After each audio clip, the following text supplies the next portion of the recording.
Oke, bismillahirrahmanirrahim. Assalamualaikum warahmatullahi wabarakatuh. Selamat sore semuanya. Semoga dalam keadaan sehat dan masih semangat puasanya. Jadi menjelang akhir Ramadan ya, jadi semakin semangat. Oke, dalam kesempatan kali ini saya akan membawakan tema yaitu bahaya berprasangka buruk. Ini salam kenal sepertinya ada beberapa dari mahasiswa informatika dan ada sepertinya dari luar juga ya. Salam kenal semuanya. Saya Hanifah Hindaranasari, dosen informatika FTI UII.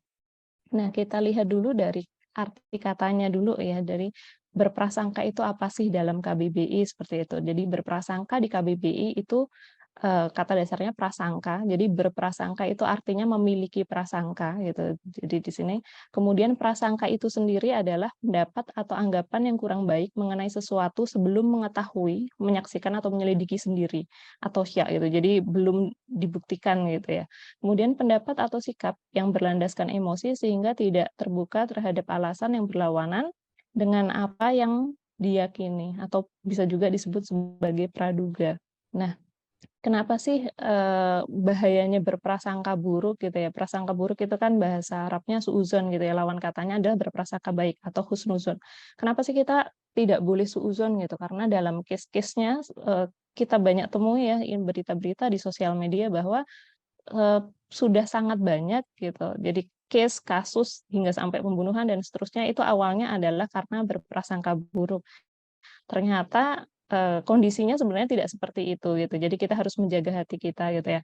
Jadi suudzon itu salah satu penyakit hati yang kalau tidak, segera dibuang gitu, itu dapat merusak akhlak dan pahala yang dimiliki oleh seorang mukmin. Jadi kita lihat dulu surat dan hadis larangan mengenai berprasangka buruk. Itu terdapat dalam Al-Quran, surat Al-Hujurat ayat 12. Wahai orang-orang yang beriman, jauhilah banyak prasangka, sesungguhnya sebagian prasangka itu dosa. Dan janganlah kamu mencari-cari kesalahan orang lain. Dan janganlah ada di antara kamu sekalian yang menggunjing sebagian yang lain. Apakah ada di antara kalian yang suka memakan daging saudaranya yang sudah mati? Tentu kalian merasa jijik. Dan bertakwalah kepada Allah, sungguh Allah Maha Penerima Taubat, Maha Penyayang. Nah, di sini kita dilarang untuk mencari-cari kesalahan orang lain gitu ya. Di era sekarang ini gitu di sosmed sungguh bikin ngelus dada gitu ya. Hal-hal yang seharusnya nggak perlu dicari-cari gitu. Orang justru kita buka aja akun orang yang terkenal gitu dan komen-komennya sungguh bikin ngenes gitu ya istilahnya. Jadi ya nggak perlu mencari-cari kesalahan, kita semua punya kehidupan masing-masing gitu dan juga, tidak perlu menggunjing juga gitu. Jadi kita di sini disampaikan bahwa ibaratnya memakan daging saudaranya gitu ya, makan daging manusia, seberapa jijiknya gitu ya, kita makan bangkai ayam saja, ayam yang sudah mati tanpa disembelih aja kita pastinya nggak mau gitu, apalagi bangkai manusia gitu ya. Jadi kita harus, kalau ada biasanya kalau ngumpul sama temen, tahu nggak? Nah, dibatasin dulu, tahu nggak apa nih yang positif atau negatif, jadi harus dibatasin. Nah, di sini ada juga hadis, yaitu dari Abu Hurairah radhiyallahu anhu bahwa Rasulullah SAW bersabda, "Jauhkanlah dirimu dari prasangka buruk, karena prasangka buruk adalah ucapan yang paling bohong atau dusta." Ini hadis sahih muttafaq alaih. Jadi di sini nanti langsung aja kita ke contoh-contohnya, yaitu contoh yang pertama, yaitu pada zaman Nabi gitu ya, ada teman Nabi janjian gitu. Jadi dua sahabat Nabi itu janjian untuk bertemu dan salah satunya sudah sampai di tempat tujuan yang janjiannya. Kemudian teman yang lain belum datang dan teman yang sudah sampai itu gelisah gitu ya. Kemudian ditanya oleh Rasulullah, "Kamu kenapa?" gitu. "Ya Rasulullah, ini saya janjian dengan teman tapi teman saya belum datang," gitu. Kemudian Nabi menyampaikan bahwa cari alasan positif buat saudaramu. Jadi, oh mungkin macet, oh mungkin kondisinya lagi sedang kurang enak badan sehingga dia terlambat, oh mungkin ada, hal yang perlu diselesaikan terlebih dahulu dan seterusnya. Jadi kita harus berprasangka positif gitu ya, harus, cari alasan positif buat saudaramu sebagaimana yang Rasulullah sampaikan.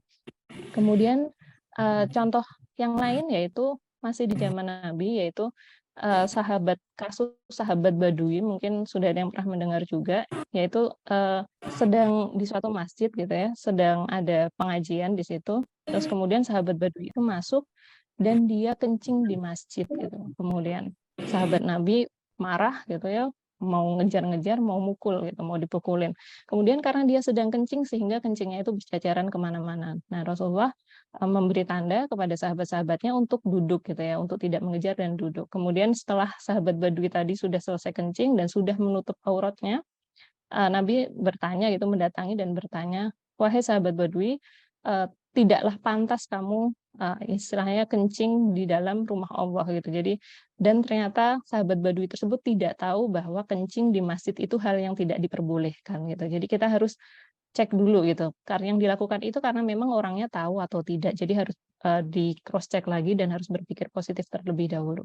Kemudian nah, beberapa hari ini cukup seliweran ya di sosmed gitu bahwa, mungkin juga sudah banyak yang baca juga, ada perempuan, 2 perempuan gitu ya sedang duduk entah di kafe entah di mana saya agak kurang ingat, terus kemudian diarak warga, dilepas semua busananya dan diceburkan ke pantai gitu ya karena dikira sebagai apa, pemandu karaoke dan padahal setelah dikonfirmasi, setelah, selesai dari pantai itu kan kembali dibawa ke kafenya tadi ya, dan dikasih korden gitu, terus kemudian ternyata bukan, pemandu karaoke gitu ya, LC ya bahasanya. Jadi ya harus cross check dulu, jangan mengedepankan emosi gitu ya, kadang ada hal-hal yang ya harus ditanya dulu, harus di cross check dulu gitu.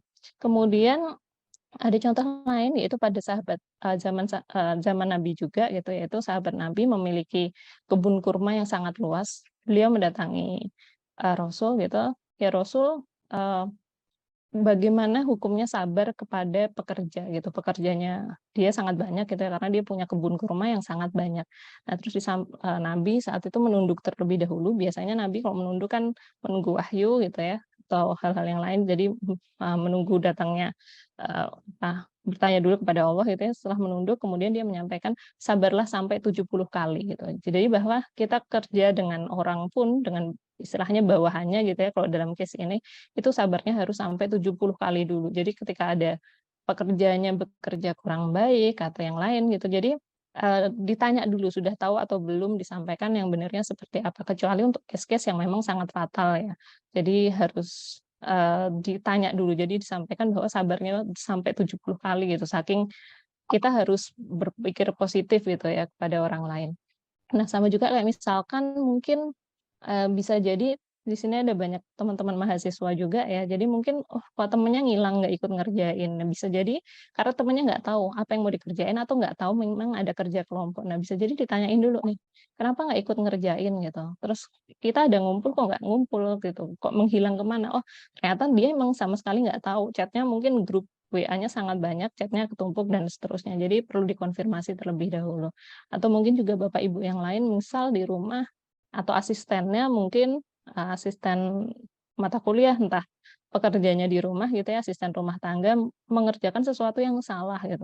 Jadi perlu ditanya dulu bahwa misal sesimpel gelas kotor gitu ya, habis bikin teh dan tidak langsung dibilas gitu, itu kan bikin semut berdatangan. Nah, ditanya dulu gitu, bahwa ini kalau di rumah ini harus dibilas dulu, jadi meskipun nyucinya nanti nggak masalah, seperti itu. Jadi kita harus sampaikan dulu karena mungkin bisa jadi orang lain nggak tahu seperti apa yang kita tahu, jadi seperti itu, kita harus berpikir positif.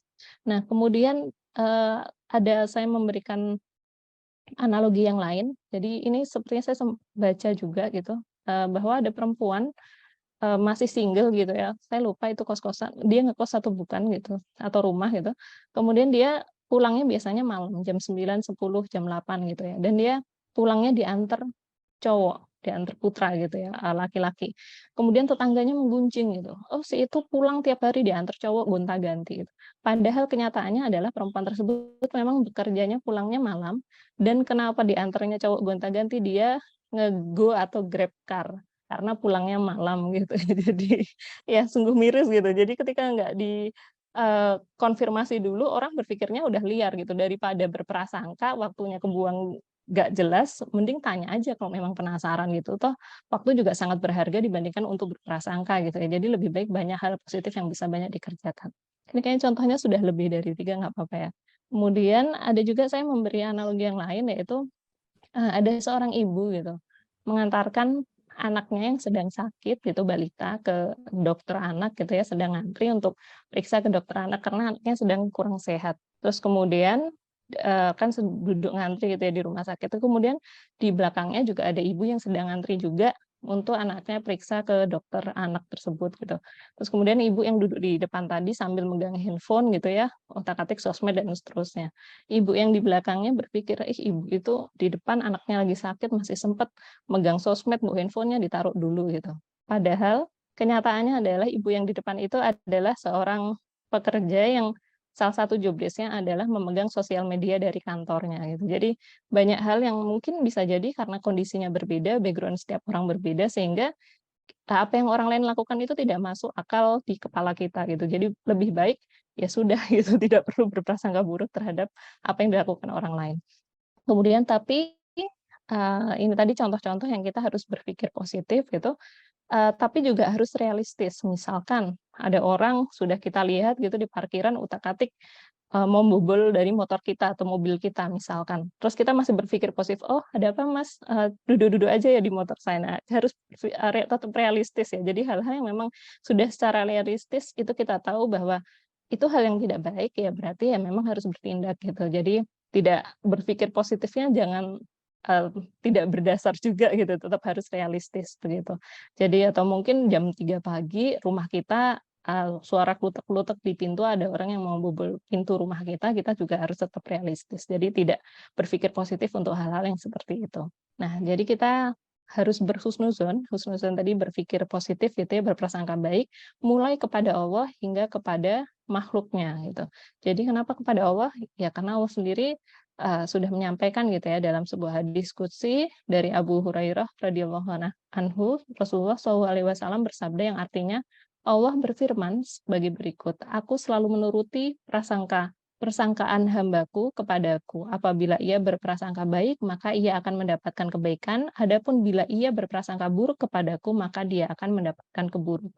Nah, ini subhanallah banget ya. Jadi kepada Allah terutama, dimulai dari kepada Allah terlebih dahulu, kita harus selalu berprasangka baik. Misalkan kita sakit, oh berarti kita dikasih kesempatan untuk istirahat, nggak kuliah melulu atau kerja terus misalkan. Atau mungkin saya harus bisa bersyukur nih kondisi sehat, biasanya saya nggak ingat nikmat sehat tuh seperti apa gitu. Ketika sakit baru tahu, oh ternyata nikmat sehat tuh sangat luar biasa. Nah, seperti itu.